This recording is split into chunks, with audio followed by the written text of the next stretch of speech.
Good morning, good afternoon, or good evening. Once again, this is Dave Nagel, connecting with my good friends at David Reese Elementary. My colleague and myself, Karen Flores, who is putting together the next two set of webinars on text complexity and text-dependent questions. Once again, I want to take a chance to thank everyone at David Reese for the great opportunity to come work with you back in December.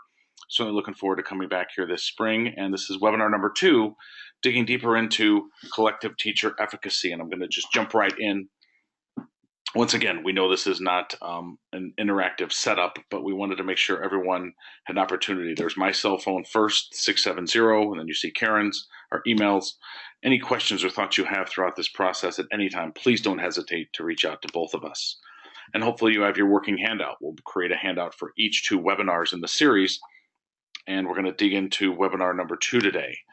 Our learning intentions, we're going to dig into that third piece of collective teacher efficacy, that fine-grained discourse around student learning that is critical in developing deeper levels of collective teacher efficacy.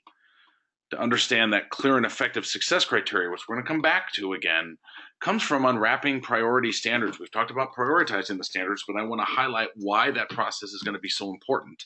That leads into where we get into fine-grained discourse around learning. And then there's an instrument at the end of this particular webinar that has some tools and questions that each individual PLC can take and determine what are our next steps. So as an individual PLC or grade level team, we can focus on what we need to, and then certainly this would be appropriate and applicable with any staff, but let alone one that has the setup and makeup that we do at David Reese. Because of different calendars and the schedule, we can't always come together. We have teachers that are off when others are on.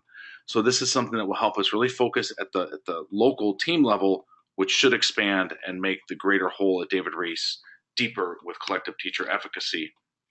And then you see your success criteria that you could state some actions that promote deeper levels of fine-grained discourse. To describe the process of unwrapping, and notice I said just describe the process. I'm just going to highlight it briefly here. It might be a review for some. And then finally, as I mentioned, with that instrument at the end, to develop a couple of actions your team can take to promote deeper levels of collective teacher efficacy. The last webinar, we talked about applying new knowledge and positive interdependence. We talked about relational trust. For this one, we're going to get deeper into that fine-grained discourse around learning, how that happens, that we have to really be digging into where the students are. I'm going to bring it back to why we will be looking at the standards here on a deeper level here this spring.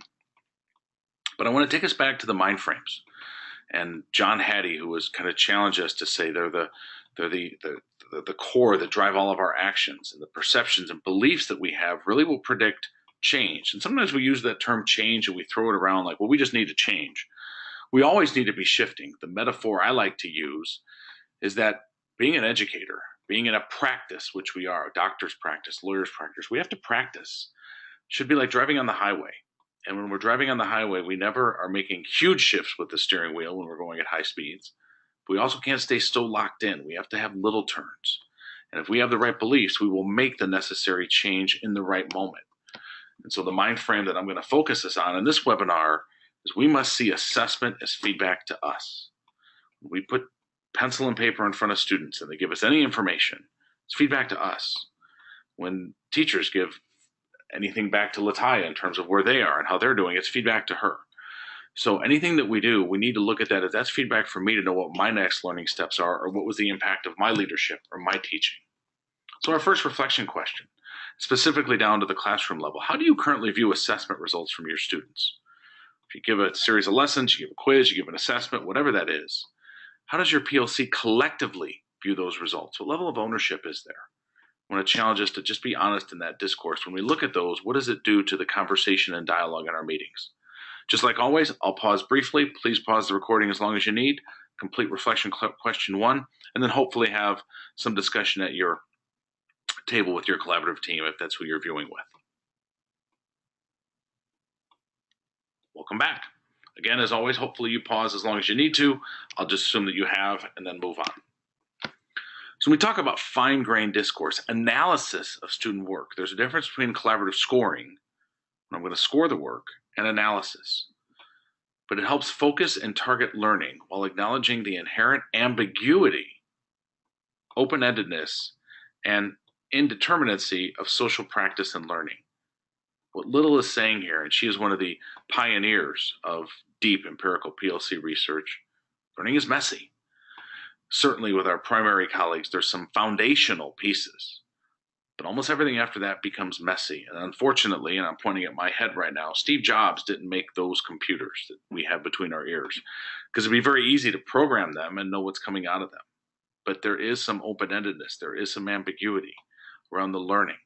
We can create a scoring guide or a rubric to judge the quality, but we have to make sure we're digging into what learning elements might students be going through. And so when I look at this framework around impact learning teams, I apologize, my G was off on the formatting there. I use these when I'm working with any team. We must have a common challenge. We've talked about that a little bit, talked about relational trust. There must be efficacy through empowerment. Teams must be allowed to guide some of their own learning and make decisive actions that stay within a framework, but there's some flexibility. I want to ask us, where are we at with authentic instructional protocols? When we're in our PLC meetings, what type of agendas and things drive the protocols around the conversation? We're having a protocol around learning. And I like to think any team that comes together will meet similar in this metaphor that I use, like Maslow's hierarchy of needs. The bottom, we have basic professionalism. Just like with Maslow, we must have food, shelter, or safety, or we won't survive. If people aren't on time, if they're not respectful, if they're not bringing their evidence, we have to stop the meeting. When we're engaging in behaviors that contribute, one that I know doesn't contribute is we're completing other tasks. We're on our email, we're on our computers. Then we get into those basic instructional norms, probing instructional norms, and that top level, that skilled instructional dialogue, very few teams live there. They reach there from time to time, but we need to make sure we get past the first two, or we can't even get into the instructional norm where we're really looking at student work and having a deep conversation on what gap might be missing in students' learning. This is a district in Iowa that I've worked at a lot, Carlisle Community Schools, a little bit east of Des Moines. And what they did as a district is they sort of operationalized this hierarchy. The basic professionalism and engaging behaviors they addressed early. And I have, to be honest, very little to zero concerns at David Reese. I mean, the staff's level of professionalism, engagement, and professional learning tells me that those things usually take care of themselves.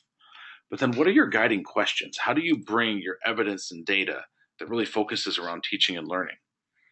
And I'll be happy to share for some of you, if you're watching this on the webinar, you might want to see this, but what specific questions do you go through so that way you focus the dialogue during meetings? Because it's very easy for us to get off track. And then that skilled instructional dialogue, that's when we're really looking at the strategies and the impact. And certainly we want to get there as often as possible. But if we miss any of the other steps, we'll never get there. So, second reflection question, what protocols are in place that ensure focused dialogue is taking place at David Reese Elementary? Take just a moment and have a pause of the recording, respond in term or respond in print, and then have a discussion with your team. Talk to you very soon. Welcome back.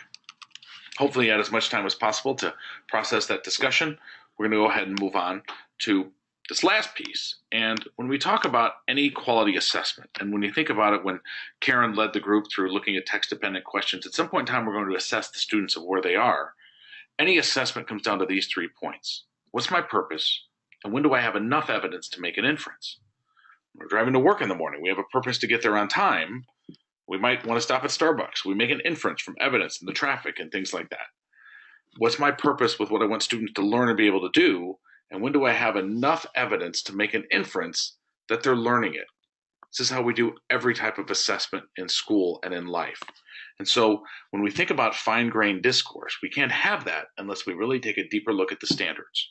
So after we prioritize them, I just want to walk us through the process of unwrapping, and this might be new to some. And again, we're going to come back to this. This is not a practice opportunity. It's just a highlight. But when we unwrap the standards, we're going to identify 2 things. We're going to identify the verbs, like describe, and then the nouns or the noun phrases. For this particular standard, I actually hit the word respond, and I'll highlight that in a second. You see this in your handout. But the first thing I do on the left-hand side is say, those are my nouns, my concepts, the things the students have to know. And for them to be able to respond, they have to know what a response is. It wasn't a verb or a skill. The only skill was describe. And what they had to do was describe how characters respond to major events and describe how characters respond to major challenges. What's important then, and again, this is just an overview. We're going to come back with another one and go deeper and let you have a practice. We would go into Karen Hess's cognitive rigor matrix and look at the depth of knowledge, 1, 2, 3, or 4, to determine that this standard is written for students' characters respond at a 2 to major events, but at a 3, which is more than one right answer, to challenges. And again, this is just an overview. What's most important is first I'm pulling out what are the nouns and the verbs, and then the DOK or Bloom's helps us identify the rigor level. Just do 2 more. And again, you see these in your handout. The skill is identify, and then you see some of the nouns here, but then they also have to, and again, I've pulled it out here, understand what an explanation is or a description, even though it said explain or describe. So now I've got all my nouns, my noun phrases. There's one skill, identify. They had to identify the main purpose of a text, and then identify what the author wants to explain, answer, or describe. We go into our cognitive rigor matrix, which again, I'm going to guide us through in a future webinar, and it ends up being at a DOK level 2.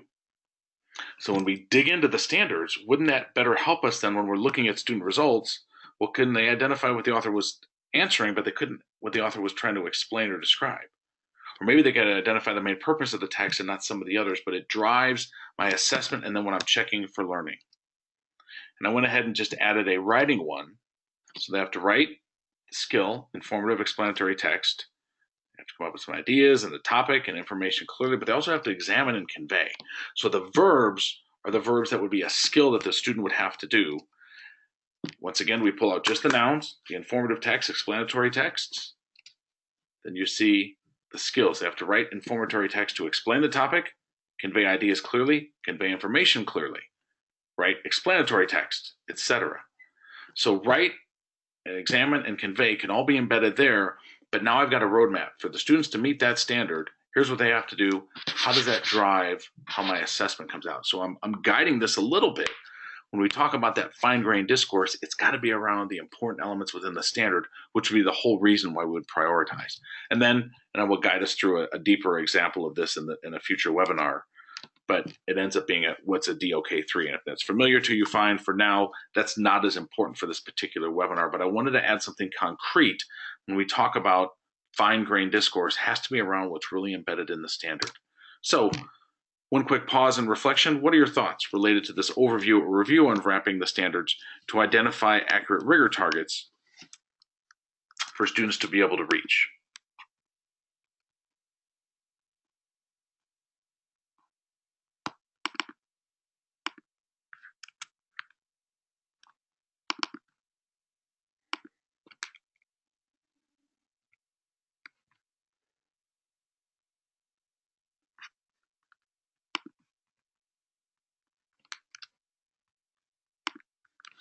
Welcome back.